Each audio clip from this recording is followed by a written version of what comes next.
In the land where the baobab touches the sky, love did not begin with a word. It began with a rhythm. In a village near Lake Malawi lived Amani, a young woman whose name meant peace. She could weave baskets so fine that water ran through them like silk. And across the river lived Kato, a wandering drummer whose beats could make even trees seem to breathe. Every sunset, his drum would echo through the hills, soft, alive, full of longing. And every time Amani heard it, her heart would answer, though she had never seen his face. One evening, Amani crossed the wooden bridge carrying baskets to the market. The sun had fallen low, red and wide, when she heard that familiar rhythm. But this time, it wasn't distant. Kato was there, sitting beneath a marula tree, eyes closed, hands moving like wind on water.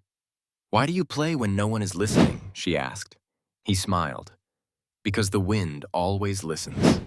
From that day, she began meeting him by the river's bend. She brought her weaving, he brought his drum. Together they created something neither had before, sound that moved with silence. He said, "You weave baskets to hold things." She laughed, "And you make music that holds nothing." They didn't know what to call it, friendship or love, but even the river began to slow its current when they sat together. Then came a drought, long and cruel. The river shrank, the drums grew silent. People began to leave for the northern valleys. One evening, Kato came to her hut, dust on his feet, drum at his side. "I must go," he said, "to find water, to find work." She asked softly, "And if you don't return?" He answered, "Then I will send the wind to play my song."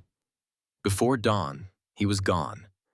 Amani sat by the dry riverbed and weaved a final basket, one shaped like a drum. She placed it on the cracked ground and whispered, "When you return, fill it with sound." Seasons passed. Rains came and went. Years rolled like beads through fingers. Amani grew older, but she never remarried. Every harvest moon, she walked to the riverbank and listened. Sometimes, when the wind blew across the lake, it carried faint drumming, soft, steady, alive. Villagers said it was the wind playing tricks, but she knew. It was Kato keeping his promise. One night, a great storm swept through the valley. Lightning split the sky. The river swelled for the first time in years.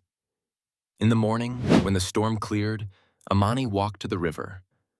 There, half buried in the mud, lay a drum. Cracked, old, but still warm to the touch. She lifted it, tears in her eyes, and then a sound. A voice behind her. "You kept my rhythm alive." Kato stood there, older, thinner, but unmistakably him. He had returned after years wandering drought-struck lands. She pressed her forehead against his chest, and the drum slipped between them, humming softly. "You came back," she whispered. "I followed the sound of home," he said. Many years later, when both were gone, travelers resting by Lake Malawi heard something strange, a soft rhythm carried by the evening breeze. It wasn't birds, it wasn't thunder, it was the sound of a drum. 2 beats, a pause, 2 beats again, like a heart still learning to love. Locals say that's Amani and Kato, the weaver and the drummer, still talking to each other through the wind. The rhythm never ends, the elders say, because love, like sound, never dies.